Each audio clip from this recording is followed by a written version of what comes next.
Hello friends, welcome to my YouTube channel Dharmas world. Friends, ఏపీలో టీచర్ల కొరత అనేక చోట్ల కనిపిస్తూ ఉంది. మెగా డిఎస్సి ప్రక్రియ పూర్తి కావడంతో కానుండటంతో ఉపాధ్యాయ వర్గాల్లో ఉత్సాహం నెలకొంది. ఉమ్మడి జిల్లాల్లో 1143 ఖాళీలు భర్తీ కానున్నాయి. ప్రధానంగా మీరు గమనిస్తే కృష్ణా, గుంటూరు, అలాగే కృష్ణా ఎన్టీఆర్ జిల్లా ముఖ్యంగా తీసుకున్నట్లయితే 1143 ఖాళీలు భర్తీ కానున్నాయి. ప్రధానంగా పల్నాడు జిల్లాలో టీచర్ల కొరత తీరబోతుంది. ఇటీవల బదిలీ అయినటువంటి తప్పనిసరి పరిస్థితుల్లో అక్కడే పనిచేస్తున్న ఉపాధ్యాయులకు విముక్తి లభిస్తుంది.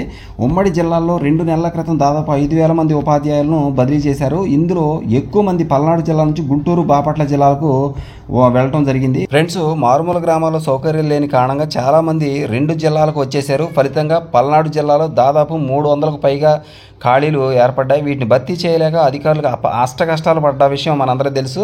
ఇక చివరికి బదిలీ అయిన వారిలో 50% మందిని వారు గతంలో పనిచేసిన పాఠశాలలకు పంపించాల్సి వచ్చింది. మెగా డిఎస్సి పూర్తయ్యే వరకు అక్కడే పనిచేయాలని వారికి సూచించారు. ఏళ్ల తరబడి పనిచేసిన పాత స్థానాల్లోనే మళ్ళీ పంపించడంతో సదరు ఉపాధ్యాయులు తీవ్ర ఆందోళన వ్యక్తం చేస్తున్నారు. ఇక్కడ గమనించండి, మరి అతి శరవేగంగా భర్తీ ప్రక్రియ. మెగా డిఎస్సి అభ్యర్థుల మెరిట్ జాబితాలు రోస్టర్ పూర్తయ్యి కాల్ లెటర్లు జారీ అయ్యాయి. గురువారం నుంచి ధ్రువపత్రాల పరిశీలన కూడా మొదలైంది. నెలాఖరు కల్లా ఈ ప్రక్రియ పూర్తి చేసి సెప్టెంబర్ 5న ఉపాధ్యాయ దినోత్సవం సందర్భంగా కొత్త ఉపాధ్యాయులను విధుల్లోకి పంపించాలని ప్రభుత్వం భావిస్తుంది. విద్యాశాఖ వర్గాల్లో చర్చ నడుస్తుంది. దీంతో ఉమ్మడి జిల్లాల్లో ఉపాధ్యాయుల్లో ఉత్సాహం నెలకొంది. మొత్తానికి ఇప్పటికే టీచర్లు లేక పాత స్కూళ్లలోనే మారుమూల ప్రాంతాల్లోనే ప్రస్తుతం టీచర్లు పనిచేస్తూ ఉన్నారు బదిలీ అయినప్పటికీ.